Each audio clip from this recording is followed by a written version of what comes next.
Well, hey there, darling. Welcome to the very first episode of our brand new series, Scamversations.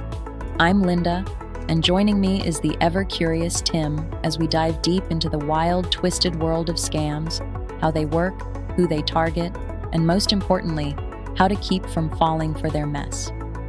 For our kickoff episode, we're starting strong with one of the classics, tech support scams.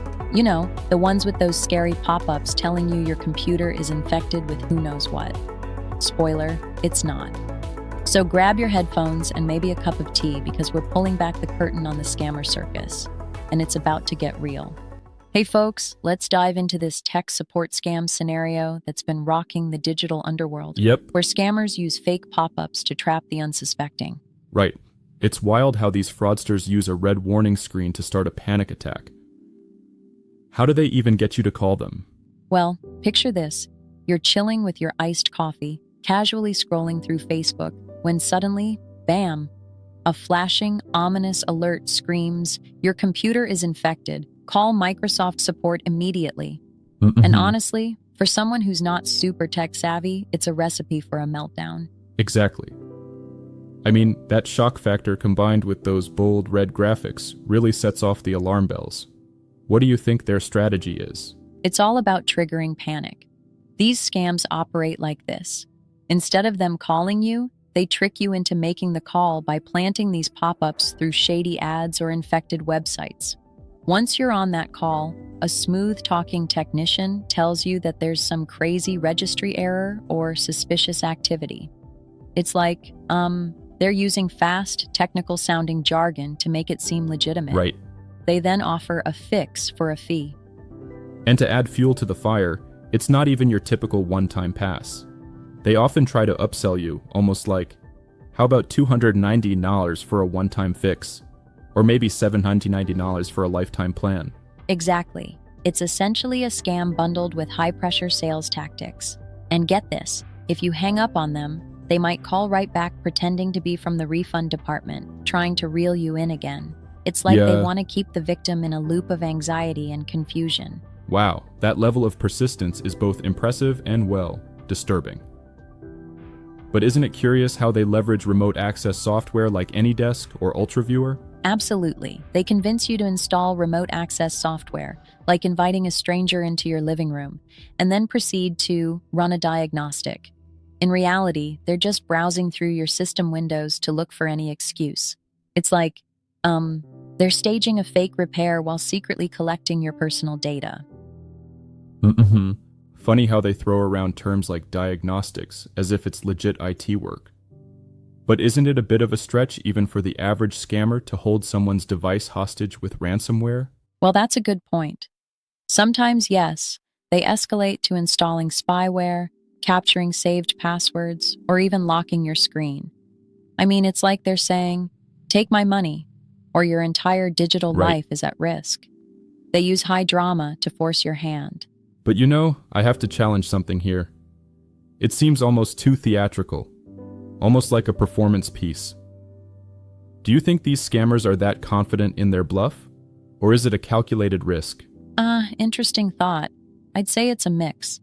On one hand, the theatrics make it hard to question their legitimacy in the moment. On the other, the high-pressure tactics and staged diagnostics do leave a trail of red flags. Absolutely. It's like they're banking on the natural human reaction of panic before rational thought returns. That makes sense. And speaking of red flags, Linda even mentioned in her take that these scams are particularly insidious because even smart people, or the families of IT professionals, can fall for them. Right. Linda cited examples where someone even ended up paying $900 because they got suckered in. And, oh man, there was a case where a scammer was allowed to stay connected for 3 whole days. Yeah. It's a clear picture of just how effective these tricks are. Scary stuff. And when it comes to the ripple effects, once these scammers are in, they can harvest saved passwords, credit card info, or simply hold the device for ransom. Exactly. And what really gets to me is the long-term damage. Not only does the victim end up paying a hefty fee, but their digital security gets compromised too. It's like, leaving the front door wide open and then wondering why your stuff is gone. Yeah, and as Linda points out, a portion of this discussion is not just about the scam itself, but how to protect oneself. How would you break down those safety steps for our listeners? Oh, for sure. First, never call the number on a scary pop-up. Seriously, do not. If your computer freezes, instead of panicking, just force restart it. And Right. crucially, stick with reputable antivirus software. None of that dodgy software from a GeoCities era ad. And it's also about community, right? Sharing these insights with folks, especially those less tech-savvy, can literally save them from such costly pitfalls. Totally. It's like a public service. And Linda nails it by urging people to get information straight from official websites if something seems fishy. Instead of relying on any pop-up that looks like a telenovela villain yelling at you. I really appreciate that emphasis on not trusting random numbers from pop-ups. It's like a basic sanity check in this digital age. Exactly. And if you think about it, this scam works because it banks on our instant reaction to fear, our primal fight or flight response. And during that flight, we can easily be coerced. That's why education is, so important in our fight against these scams. Yeah, and Linda even throws a cool twist in the conversation with her donation shout-out, doesn't she? Giving 10% of everything to the American Museum of Natural History. It's like turning the scam energy into something truly positive for society. Exactly. It's as if every scam slang episode not only educates us, but also supports science and preservation. It gives the whole endeavor a sense of purpose. Right. It reminds us that even in the world of digital deception, we can channel the energy towards something good. Absolutely. And I love how she wraps it all up with that energetic call to action. Stay smart, stay sassy, and stay scam-free. It's a rallying cry that cuts through the digital noise. Oh, totally.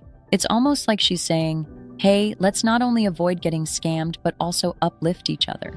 And that, my friend, is the secret sauce. You know, I think it's important that we also note how these scams evolve over time.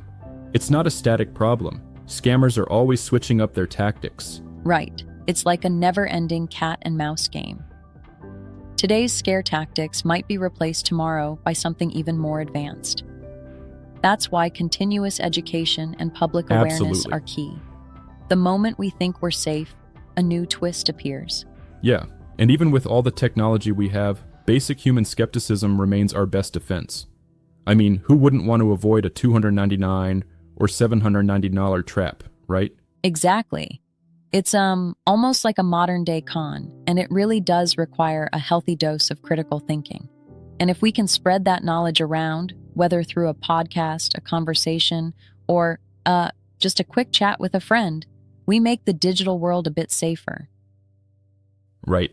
Totally agree. The importance of staying informed cannot be overstated, especially when these scams can hit anyone. Indeed. So, if our listeners take just one thing away from all of this, let it be to trust your instincts, question unexpected alarms, and, double check with the official sources. And hey, spread the word while you're at it. Absolutely. Sharing this knowledge is empowering. It turns the tables on the scammers by making us a community of informed, vigilant individuals. Well said. So as we wrap up, remember, stay curious, stay skeptical, and always guard your digital space like it's your own little kingdom. And with that, we can collectively chill out those scammers. Yeah, and let's keep this conversation going. It's a great reminder that in an ever-evolving digital world, our best tool is awareness. Exactly. Thanks for tuning in and joining this energetic chat on tech support scams. Let's all keep being scam-slaying superstars. If you've ever fallen for a tech support pop-up or came this close, don't beat yourself up. These scammers are slick, but knowledge is power, and now you're armed and fabulous. Big thanks to Tim for diving in with me and to you for tuning in. To our amazing subscribers and fabulous members, thank you for supporting what we do. Y'all keep this scam-stopping machine running, and we love you for it. And don't forget, 10% of all channel revenue goes directly to the American Museum of Natural History, because education and curiosity are how we fight back on every level. If you liked this episode, hit that follow, subscribe, or whatever glowing button is in front of you. and make sure to join us next time as we tear into more scammy nonsense. Until then, stay safe, stay savvy, and remember, if it smells like a scam, it probably is. Love watching our content? Watch more online at lrces.tv. Linda Roberts calls scammers television, outsmarting scammers Linda's way.